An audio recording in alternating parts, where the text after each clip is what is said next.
에베소서 2장 19절에서 22절 말씀, 하나님의 말씀 봉독하여 드릴 때 하나님의 음성을 경청하십시오.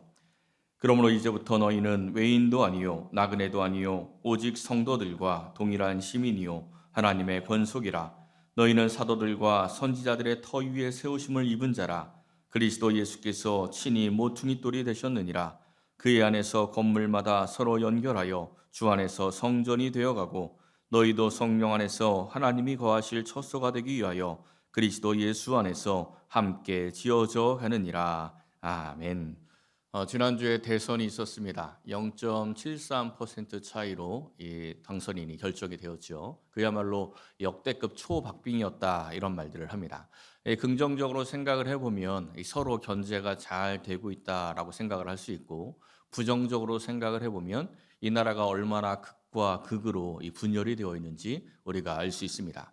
이 선거 결과를 보고 당선인을 지지했던 사람들은 이제 나라가 살게 되었다 하고 좋아하고, 당선인을 반대했던 사람들은 이제 나라가 망하게 되었다고 통탄해합니다. 이러한 이 세상의 모습이 교회 속에서도 똑같이 있습니다. 이 SNS를 보면 똑같은 신앙을 가진 사람들인데, 어떠한 사람은 할렐루야 아멘 하나님이 응답하셨습니다, 하나님이 세운 대통령입니다, 이렇게 글을 올리면서 기뻐하고, 어떠한 사람들은 아합과 이세벨이 세워졌다고 이 나라가 어찌 될 거냐 하고 걱정하고 통탄해합니다. 이 세상이나 교회나 이 분열된 모습들이 비슷하다는 것을 알 수가 있습니다. 이 선거가 끝났으니 이제 이 성숙한 민주주의 시민은 어떠한 모습을 보여야 하겠습니까? 이 지지했던 사람들은 이제부터는 비판의 날선 시각으로 이 사람이 정치를 잘 하는지 지켜봐야 합니다. 이것이 이 투표한 사람들, 이 선택한 사람들이 져야 할 그러한 책임이겠죠. 그리고 이제 반대했던 사람들은 선거 결과를 인정을 하고 이 사람이 올바른 정치를 잘 할 수 있도록 지지해 주어야 합니다. 이러한 모습을 보이는 것이 이 성숙한 시민 의식을 가진 그러한 모습입니다. 이 대선 기간에 기독교 여러 단체들이 후보 지지 성명을 냈습니다. 저는 이 교회의 단체들이 이렇게 정치적인 성명을 내는 것을 참 싫어하는데, 이 여러 단체들이 지지 성명을 내더라고요. 근데 이 성명서 내용을 보면 이 내용은 좀 여러 가지 표현 방법은 다르지만 그 내용은 똑같습니다.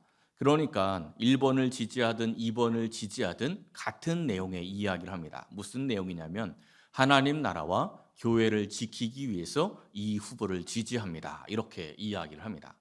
도대체 하나님 나라와 교회를 지키는 것이 무엇이기에 똑같은 신앙을 가진 사람들이 전혀 다른 이러한 선택을 하면서 후보 지지 성명을 낼까요? 우리들은 이 성도는 교회의 가치와 본질을 지키는 것이 무엇인지 바르게 알고 바르게 깨달아야 합니다. 이 대제사장과 사두개인들이 예수님을 죽인 이유가 무엇이었습니까? 눈에 보이는 성전, 예루살렘 성전을 지키겠다고 로마와 결탁하여서 예수님을 죽였습니다. 또 바리새인들이 예수님을 죽인 이유는 무엇입니까? 자기들이 가지고 있는 그 성경적인 해석, 율법적인 해석을 지키겠다고 율법의 완성이신 예수님을 죽였습니다. 그러므로 우리도 지금 이 시대에도 우리가 하나님의 나라와 교회의 본질적인 가치를 바르게 알지 못하면 이 눈에 보이는 교회와 조직을 지키겠다고, 또 자기들이 가지고 있는 말씀의 해석을 지키겠다고 예수님을 버리는 일이 일어날 수가 있습니다. 이제 이 성숙한 성도라면 어떤 당을 지지한다, 반대한다, 여기에 머물러 있을 것이 아니라 참된 하나님 나라의 가치와, 그리고 또한 정말 지켜야 할 교회의 본질적인 가치가 무엇인지 깨닫고, 그리고 그 본질적인 교회, 본질적인 하나님 나라를 지켜야 합니다. 그렇지 않으면 눈에 보이는 교회 지키다가 예수님을 버리는 일이 일어난다는 것을 꼭 기억을 해야 합니다. 사랑하는 성도 여러분, 우리가 지키고 완성해야 할 교회의 본질적인 속성, 그리고 그 모습을 오늘 말씀이 보여주고 있습니다. 오늘 말씀을 상고하면서 이 참된 교회의 본질과 속성을 깨닫고 하나님이 거하실 처소인 성전으로 지어져 가시기를 예수님의 이름으로 간절히 축원합니다. 첫째, 이 교회는 하나님의 권속입니다. 오늘 본문 19절 말씀을 한번 보십시오. 그러므로 이렇게 시작을 하고 있죠. 이 지난주 우리가 함께 나눴던 말씀과 연결이 되고 있습니다. 그러므로 지난주 함께 나눈 내용이 무엇죠? 우리 예수님께서 십자가로 하나님과 화평을 이루어 주셨다. 십자가로 자연 만물과 화평을 이루어 주셨고 십자가로 이웃과 화평을 이루어 주셨다라는 게 지난주 말씀이었습니다. 그러므로 이제 예수님께서 십자가로 화평을 이루어 주셨으므로 이제는 어떻다는 거죠? 그러므로 이제부터 너희는 외인이 아니라 하나님의 권속이다. 이렇게 말씀합니다. 권속이 뭡니까? 우리가 이제 권속이라는 말을 평소에 잘 사용하지 않는 단어가 권속인데 이 권속을 뜻하는 헬라어 원어를 보면 오이케이노스라는 단어인데 우리 쉽게 이야기하면 그냥 가족이라는 뜻입니다. 하나님께서 우리 예수님께서 십자가로 이루어 주신 그 화평을 누리는 성도, 그 성도들은 그러므로 이제는 외인이 아니라 하나님의 가족이다. 이렇게 말씀하고 있습니다. 가족의 특징이 뭐죠? 가족은 그냥 쉽게 생각을 해보면 함께 살고 함께 밥을 먹는 사이가 가족입니다. 그래서 이 가족을 다르게 표현을 해서 식구라고 이야기하죠. 함께 먹는 사이다라는 그러한 의미예요. 이 가족은 함께 먹고 마시는 사이가 가족입니다.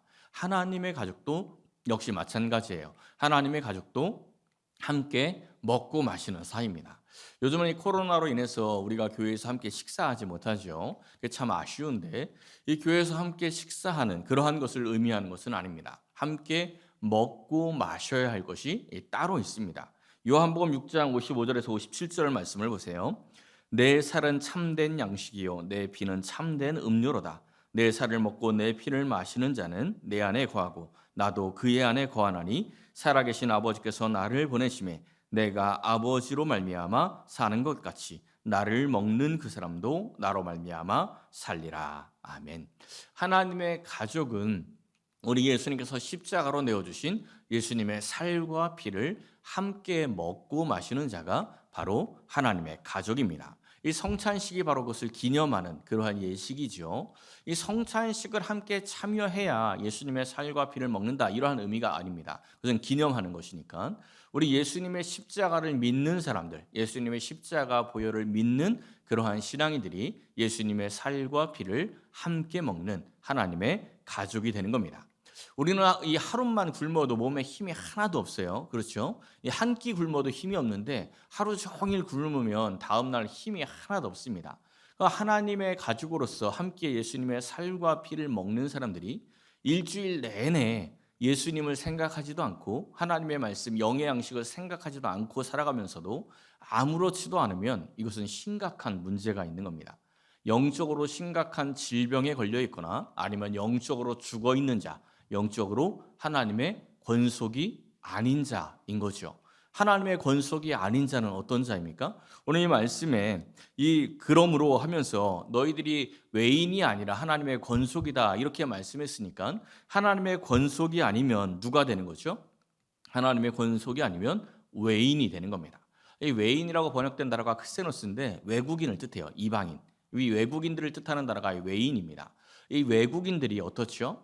외국인들은 우리나라에서 자유롭게 살아갈 수 있습니다. 여권과 비자만 있으면 우리나라에서 그냥 우리랑 똑같이 편안하게 살 수가 있어요.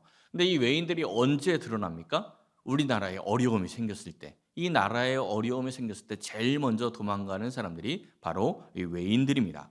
요한일서 2장 19절 말씀을 한번 보세요. 그들이 우리에게서 나갔으나 우리에게 속하지 아니하였나니 만일 우리에게 속하였더라면 우리와 함께 거하였으려니와 그들이 나간 것은 다 우리에게 속하지 아니함을 나타내려 함이니라. 아멘. 하나님의 가족에 속하지 않는 사람들은 마지막 때 또는 어려움을 만났을 때 가장 먼저 나간다는 거예요. 그 나가는 모습을 보면서 아, 우리에게 속하지 않은 자라 저 사람이 저렇게 나가는구나. 이것을 우리가 알게 된다라는 것입니다. 이게 사실 이러한 모습 우리가 볼 수 있지 않습니까? 우크라이나를 한번 생각해 보세요. 이 러시아의 침공을 받고 나서 전 세계에 흩어져 있었던 우크라이나 국민들이 그 나라로 막 집결을 합니다. 그리고 나라에서 이 군사들을 징집을 합니다. 18세부터 60세까지 다 징집이 되고 있대요. 남녀노소를 막론하고 다 이 나라를 위해서 싸우겠다고 똘똘 뭉치고 있습니다. 그런데 2월 마지막 주쯤에 나온 기사를 보니까 이 브라질에서 우크라이나로 귀화한 축구 선수가 징집 대상이 되니까 도망을 치료했다는 그런 기사를 보았습니다. 이 사람은 우크라이나 국민이에요. 귀화를 했으니까. 근데 도망을 치려다가 항공권이 이 모든 이 비행기들이 다 중단이 되니까 이 도망을 못 쳤어요. 그래가지고 SNS를 통해서 자기 원래 속해 있었던 브라질에 도움을 요청합니다. 나 좀 살려달라고 도움을 요청했던 그러한 내용들이 이 기사에 실렸습니다. 이 사람은 2012년부터 우크라이나에서 축구 선수로 활동을 했습니다. 그리고 2019년에 귀화를 하고 우크라이나 국가대표 선수로 우크라이나를 해서 이 선수로 뛰었던 사람이 바로 이 사람이에요. 근데 이 사람의 실제 마음이 정말 그 나라를 사랑하는 마음이 아니었다는 게 언제 드러난 겁니까? 전쟁이 일어나니까. 전쟁이 일어나니까 이 사람이 정말 그 나라를 사랑해서 그 나라 국민이 된 게 아니라는 것이 드러난 겁니다. 그냥 자기 돈을 위해서 그리고 자기의 스펙을 위해서 그 나라를 선택해서 살고 있었을 뿐이에요. 어려움이 처해지고 자기가 징집 대상이 되니까 얼른 도망가려고 하고 살려달라고 자기 원래 소속된 그 브라질에게 도움을 요청하는 그러한 모습을 보여주는 겁니다. 마찬가지로 평안할 때는 다 그리스도인처럼 보입니다. 평안할 때는 그냥 다 하나님 나라 백성인 것처럼 하나님 나라 가족인 것처럼 보이는 거예요. 그런데 어려움이 발생하면 문제가 생기면 제일 먼저 도망치는 사람들이 외인입니다. 하나님의 가족이 원래는 아니었던 것이죠. 그냥 도망치면 그나마 다행인데 그 안에 남아가지고 그 가족들을 무너뜨리고 시험 들게 하고 갈라지게 하는 그러한 사람들도 참 많이 있습니다. 이스라엘 백성들이 하나님의 은혜로 출애굽을 할 때 이스라엘 백성들만 출애굽을 한 게 아니에요. 그 애굽 안에서 많은 노예 생활하던 또 다른 이방 족속들이 참 많이 있었거든요. 근데 하나님의 놀라운 능력으로 이스라엘 백성들이 출애굽을 하는 것을 보고 그 수많은 외인들이 야 나도 이제 하나님 믿을래. 나도 유대인 될래. 나도 유대인하고 똑같이 이 출애굽할래 하면서 이스라엘 백성들이 출애굽할 때 수없이 많은 외인들이 따라 나옵니다. 이 사람들이 유대인하고 똑같이 이 홍해 바다를 건넜어요. 이들이 이스라엘 백성들과 똑같이 만나와 메추라기를 먹었습니다. 그러니까 똑같이 광야를 걸을 때 이들이 외인이라는 것을 몰랐어요. 그냥 하나님 나라 백성처럼 보였죠. 그런데 어려움이 발생할 때 이들이 이 결정적인 순간에 이들이 사고를 칩니다. 민수기 11장에 가보면 이스라엘 백성들이 탐욕을 부리다가 하나님께 고기를 못 먹는다고 고기 내놓으라고 원망 불평을 하다가 하나님의 진노를 사서 이 메추라기 고기가 이에 제대로 씹히기도 전에 이 죽게 되는 그러한 일이 일어나게 됩니다. 정말 이 심각한 일이 벌어진 거죠. 그 일이 어떻게 시작이 되었는지 진노의 시작 민수기 11장 4절을 보세요. 그들 중에 섞여 사는 다른 인종들이 탐욕을 품음에. 그러니까 외인들이 먼저 탐욕을 품기 시작을 했습니다. 외인들이 탐욕을 품으면서 이 하나님 나라의 가족을 흔들어 놓으니까 이스라엘 백성들도 이스라엘 자손들도 다시 울며 이르되 하나님의 백성까지 같이 흔들리는 거죠. 그리고 결국은 이들이 시험이 들어서 이 하나님을 원망하고 그리고 진노를 받아 죽게 되었다라는 겁니다. 영적 외인들은 교회를 시험 들게 합니다. 영적 외인들은 교회를 무너뜨리는 그러한 역할을 하게 된다라는 겁니다.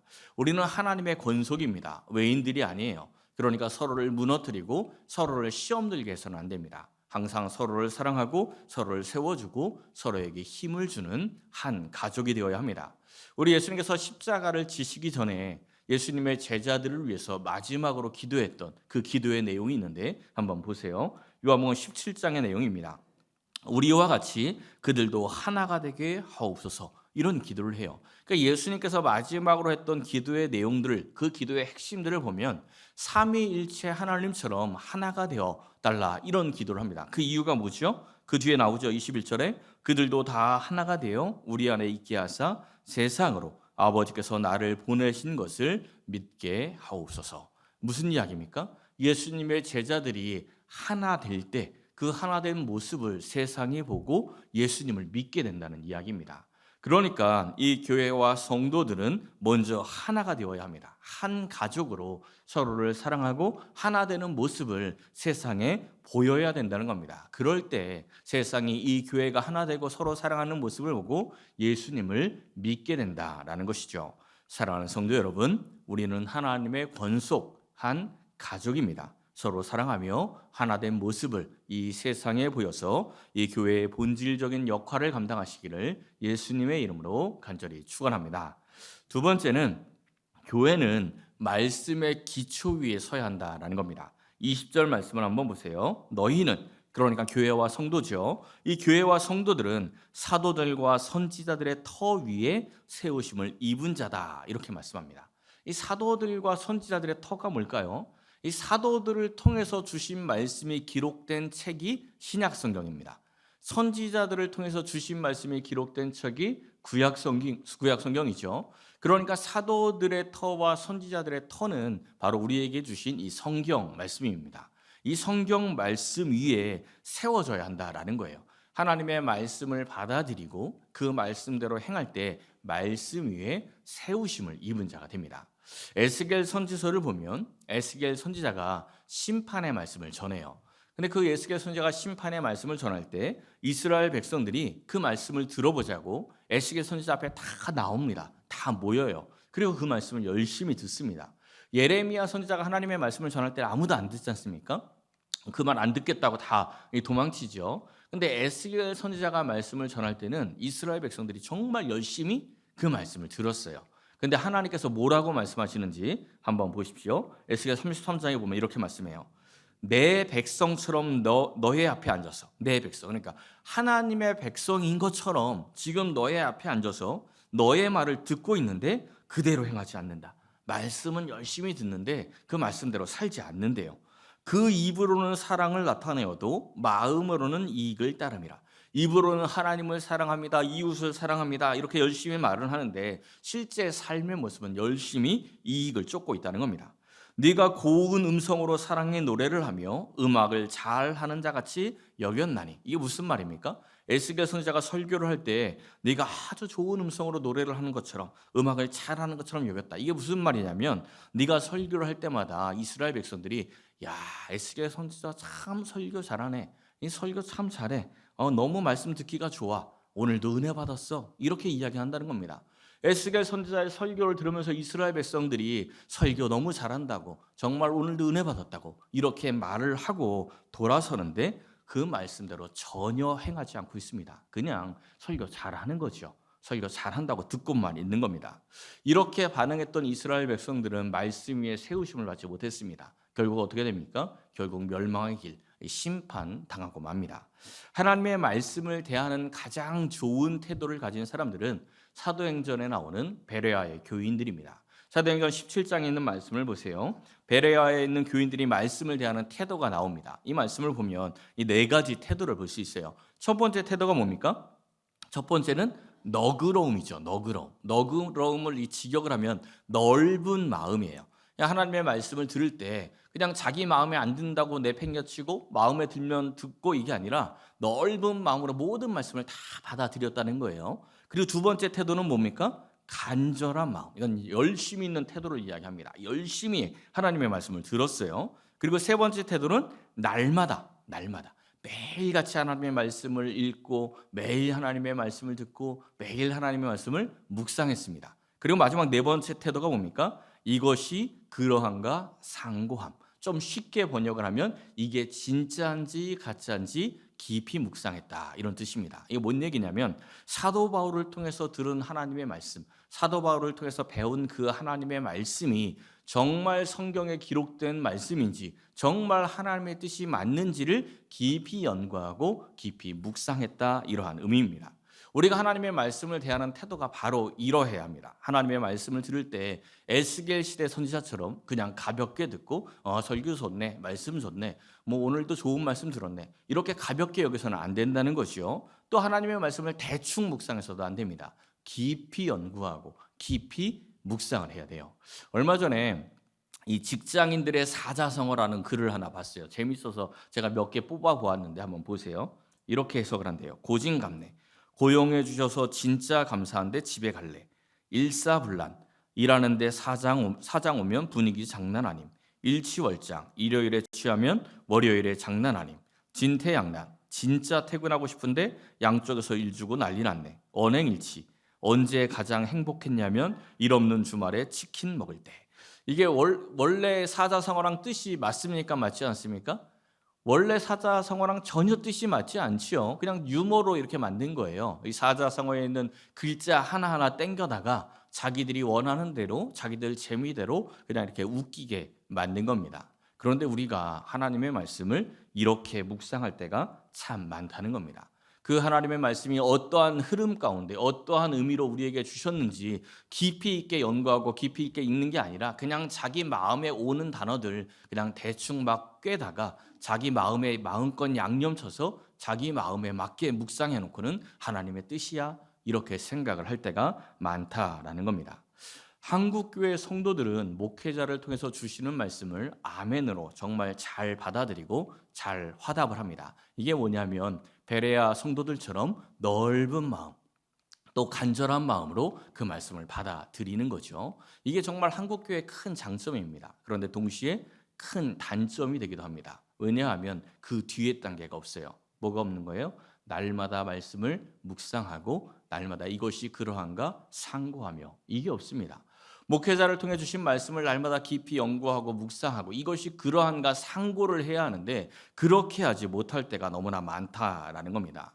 이 중대형 교회 목회자들 가운데 세상에서도 지탄을 받는 윤리적인 문제가 있는 그러한 목회자들이 가끔 어쩌다 나타나게 됩니다. 그러한 교회들이 대부분 둘로 갈라지게 되죠. 정말 이해가 안 되고 놀라운 일이 뭐냐면 세상에서도 손가락질 당하는 그 윤리적인 문제가 있는 목회자를 따라가는 성도들이 많다는 거예요. 그 왜 따라갑니까? 그 사람의 단점을 정말 용서하고 사랑하는 마음이라면 귀하겠죠. 그러한 마음이 아니라 그냥 설교 잘해서 따라간답니다. 말씀이 좋아서 따라간대요. 아니 삶이 따라가지를 않는데 어떻게 말씀이 좋을 수 있습니까? 아무리 수원이 깨끗하고 물이 좋은 물이라도 수도관이 녹슬어 있으면 녹슨 물이 나오는 겁니다. 그런데 그런 말씀을 분별 없이 따라가며 설교 좋다 이러고 따라가는 거죠. 성경을 덮어놓고 아멘 하시면 안 됩니다. 성경을 열어놓고 아멘 하셔야죠.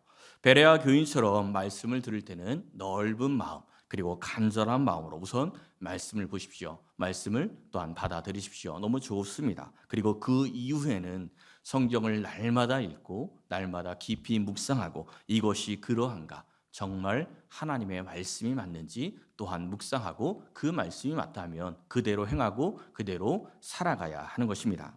목사를 통해서 주시는 이 하나님의 말씀은 내비게이션처럼 생각을 해야 됩니다. 여러분들이 말씀 해석의 길잡이로 삼는 거예요. 말씀 해석의 길잡이로 내비게이션처럼 그 말씀을 받아들이고 그리고 이제 그 길을 걷는 자들은 여러분들이 되어야 합니다. 아무리 좋은 내비게이션을 갖고 있다 하더라도 내가 그 길대로 걸어가지 않으면 소용이 없어요. 말씀을 들었다면 그 길대로 걸어가야죠. 그러니까 교회 안에서 목회자가 감독의 역할을 한다면 여러분들은 세상에서 선수 역할을 해야 합니다. 그 말씀대로 그 감독이 알려주는 대로 뛰어야 합니다. 그런데 많은 성도들이 관객 역할을 합니다. 관중이에요. 그냥 보면서 오늘도 설교 좋았어. 오늘도 좋은 이야기였어. 이렇게 그냥 생각하고 돌아가고 끝나는 거죠. 나가서 선수로 살아가지 않습니다. 말씀대로 행하지 않습니다. 말씀대로 움직여야 합니다.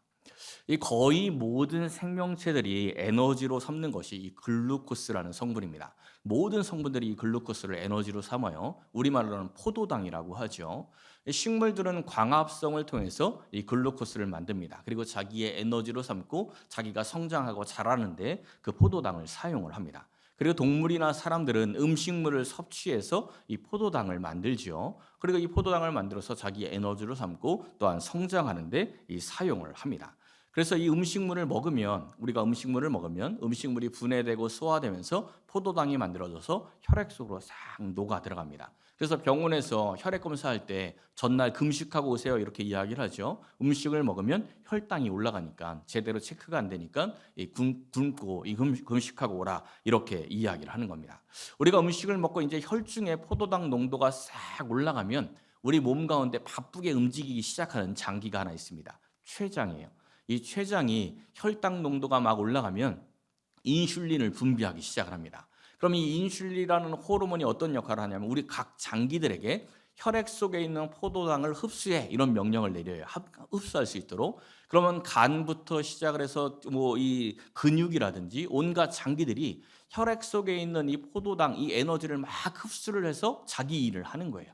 자기 일을 하면서 몸에 에너지를 막 주는 겁니다. 그러다 이제 남는 건 어떻게 합니까? 이 남는 것들은 근육을 만들기도 하고 지방을 만들기도 해요. 그러니까 이 음식물 먹고 소화되는 것들이 사람의 에너지가 되고 사람이 성장하게 하고 사람이 자라나게 하는 그러한 일들을 하는 겁니다. 이 모든 일들이 저절로 일어나요. 저절로. 그게 하나님이 만들어준 창조 시스템입니다. 하나님의 창조 원리가 너무 신비하죠. 그런데 하나님께서 창조해 주신 이 창조 원리가 고장 날 때가 있습니다. 그래서 이 췌장이 일을 해야 하는데 일을 하지 않아서 인슐린이 분비되지 않으면 어떤 일이 일어날까요? 이 장기들이 인슐린을 통해서 포도당을 막 흡수해서 일을 해야 하는데 인슐린이 분비가 되지 않으니까 그냥 포도당을 그대로 둬요. 그거를 흡수하지 않고 그냥 내버려 두는 겁니다. 그러면 이제 어떤 일이 벌어질까요? 여러분, 당분이 많이 포함되어 있는 주스나 설탕물들을 만져보면 어떤 느낌이 들어요? 끈적끈적하죠? 이 당분이 많을수록 끈적거립니다. 포도당이 혈액 속에 있는데 그걸 흡수하지 않고 내버려 두면 혈액이 그렇게 되는 거예요. 혈액이 끈적끈적해지는 겁니다. 그럼 혈액순환이 제대로 되질 않겠죠. 이 상태를 가진 사람을 당뇨병 환자라고 이야기를 해요. 이 당뇨병 환자들은 혈액순환이 제대로 되지 않고 포도당을 자기 에너지로 제대로 사용하지를 못합니다. 그러면 이 당뇨병 환자들은 평소에 다른 사람들보다 혈당이 훨씬 높아요. 이유가 뭐냐면 다른 사람들보다 많이 먹어서가 아니라 먹은 음식을 제대로 소화 흡수하지 못하기 때문입니다. 제대로 흡수해서 에너지를 써야 되는데 에너지를 못 쓰니까 이게 혈액에서 끈적끈적한 상태로 사람을 병들게 만든다는 겁니다. 이와 똑같은 거예요. 이 영적인 영의 세계도 똑같습니다. 우리가 영의 양식인 하나님의 말씀을 열심히 먹었는데 영의 양식인 그 말씀을 먹고 소화시키고 우리의 영의 에너지로 사용을 해야 우리가 자라나고 성장하고 힘이 있는데 하나님의 말씀을 먹기는 먹었는데 전혀 소화하지 않고 흡수하지 않고 에너지로 사용하지 않으니까 어떻게 됩니까? 영적 당뇨병 환자가 되는 거죠. 그 모습이 누구예요? 바리새인들 아닙니까? 바리새인들이 하나님의 말씀은 열심히 먹었는데 소화 흡수하지 않고 자신들의 에너지로 쓰지 않으니까 그러한 모습을 보이게 되는 겁니다. 우리들은 하나님의 말씀을 열심히 먹고 소화하고 또한 에너지로 사용을 해야 합니다. 교회의 기초, 성도의 기초는 말씀입니다. 그 말씀을 너그러운 마음과 간절한 마음으로 받아들이시고 날마다 깊이 상고하며 그 말씀대로 살아가시기를 바랍니다. 그리할 때 본질적인 교회의 모습, 능력 있는 성도의 모습을 갖게 됨을 꼭 기억하시기를 소원합니다. 마지막 세 번째, 교회는 주 안에서 예수님 안에서 함께 지어져 가야 합니다. 20절부터 22절 말씀을 보세요. 그리스도 예수께서 친히 모퉁이 돌이 되셨느니라. 그의 안에서 건물마다 서로 연결하여 주 안에서 성전이 되어가고 너희도 성령 안에서 하나님이 거하실 처소가 되기 위하여 그리스도 예수 안에서 함께 지어져 가느니라. 아멘. 이 건축물을 지을 때 제일 중요한 게 있죠. 이 설계도입니다. 설계도가 있어야 건축물을 제대로 지을 수가 있어요. 이 설계도를 가지고 설계도대로 만들어야 제대로 된 건축물이 만들어집니다. 설계도가 없거나 설계도대로 건축물을 짓지 않으면 문제 있는 이 부실 공사가 되는 거죠. 오늘 이 말씀이 바로 이 교회의 설계도와 같은 말씀입니다. 이 말씀대로 교회를 지어 나가야 하는 거예요. 먼저 이 교회의 기초가 뭐라고 했죠? 금방 우리가 보았던 사도들과 선지자들의 터 위에, 그러니까 하나님의 말씀이 교회의 든든한 기초가 되는 거예요. 기초를 다지고 나서 건축물을 쌓기 시작을 해야 되는데 이 건축물의 시작, 가장 기초가 누구냐면 바로 예수님이라는 겁니다. 예수님이 바로 모퉁이돌이 되었다라고 말씀하고 있습니다. 예수님이 모퉁이돌이 되었다라는 것은 예수님께서 마태복음 21장에서 직접 하신 말씀이기도 합니다. 한번 보세요. 이렇게 말씀하죠. 건축자들이 버린 돌이 모퉁이의 머릿돌이 되었다. 오늘 이 말씀과 연결을 하면 예수님이 친히 모퉁이돌이 되었다라고 이야기했으니까 예수님이 어떤 존재라는 겁니까? 건축자들이 버린 돌. 예수님이 건축자들이 버린 돌이라는 겁니다. 건축자들이 돌을 왜 버립니까? 건축자들이 열심히 집을 짓고 건축을 하다가 쓸모없는 돌들이 있으면, 이 쓸모없는 맞지 않는 건축 자재들이 있으면 버리겠죠. 그러니까 이 건축자들이 버린 돌은 자기가 건축하는 그 건물에 맞지 않는다라는 겁니다. 그래서 버린 돌, 그 돌이 예수님이라는 거죠. 세상이 버린 돌이 예수님입니다. 이 세상의 모든 사람들은 각자 자기 인생의 집을 지으며 살아갑니다. 자기의 인생의 건축물을 짓기 위해 살아가요. 다른 말로 하면은 꿈, 목표, 또 비전 이렇게 이야기를 하죠. 각자 자기 인생의 비전이 있습니다. 인생의 목표가 있어요. 그게 인생의 건축물, 인생의 집입니다. 자기 인생의 집을 짓기 위해서 여러 가지 건축 자재들을 끌어모으죠. 세상에서 인생의 집을 짓기 위해 필요한 게 뭡니까? 학력, 돈, 물질, 지연 이런 것들 아닙니까? 인맥 이러한 모든 것들이 다 인생의 집을 짓는 데 필요한 이 건축 자재들입니다. 그러니까 이 사람들이 인생의 건축 자재들을 막 끌어모으다가 뭐 또 끌어모으냐면 종교, 신앙도 끌어모읍니다. 예수님도 자기의 인생의 건축물로 끌어모으는 거예요. 자기 인생을 지을 때 예수님도 끌어모으는 겁니다. 예수님 믿으면 잘 된다더라. 예수님 믿으면 돈 많이 번대. 예수님 믿으면 세상에서 탈 없이 살 수 있대. 이러한 말을 듣고 예수님을 믿으며 자기 인생의 이 건축 자재로 사용을 하는 겁니다.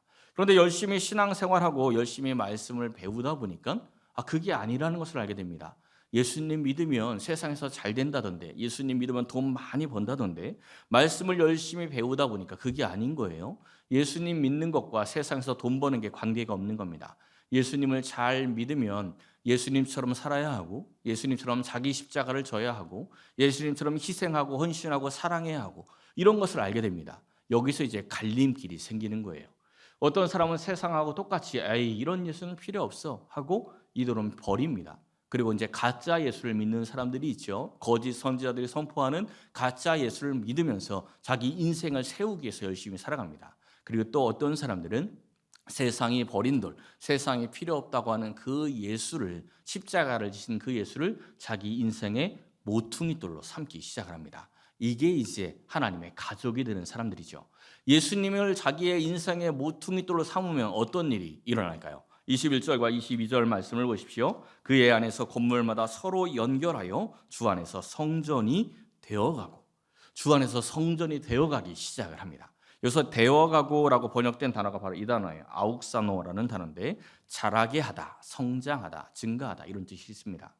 예수님을, 세상이 버린 그 예수님을 자기 인생의 모퉁이 돌로 삼은 사람은 예수님 안에서 연결이 되어서 주의 성전으로 정말 영화로운 모습으로 자라가기 시작을 합니다. 그리고 주 안에서, 성령 안에서 함께 하나님이 거하실 처소로 이 성장하기 시작을 하고 지어져 가기 시작을 한다라는 겁니다. 이사야서 28장에 있는 말씀을 보십시오. 내가 한 돌을 시온에 두어 기초를 삼았노니, 한 돌을 시온의 모퉁이 돌로 삼았는데 그것을 믿는 이는 다급하게 되지 아니하리로다. 예수님을 모퉁이 돌로 삼는 사람들은 이제 평안합니다. 세상에서 예수님을 버린 사람들은 늘 다급하게 살아가고 늘 불안하고 늘 어떻게 될까 걱정이 충만한데, 예수님이 모퉁이 돌이 되어 있는 사람은 다급하지 않습니다.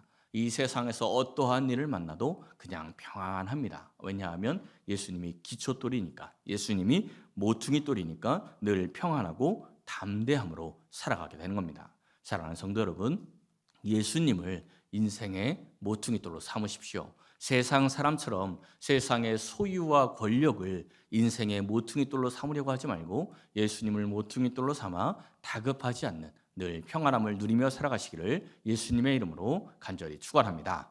말씀을 정리하겠습니다. 오늘 이 교회의 중요한 본질에 대해서 우리가 함께 나누었습니다. 첫 번째가 뭐였죠? 교회는 하나님의 권속, 하나님의 가족, 우리는 다 한 가족입니다. 두 번째가 뭐였습니까? 교회는 말씀의 기초 위에 세워져야 합니다. 성도가 말씀의 기초 위에 세워져야 한다는 겁니다. 세 번째는 뭐죠? 예수님을 모퉁이 돌로 삼아 예수님 안에서 함께 지어져 가야 한다라는 겁니다.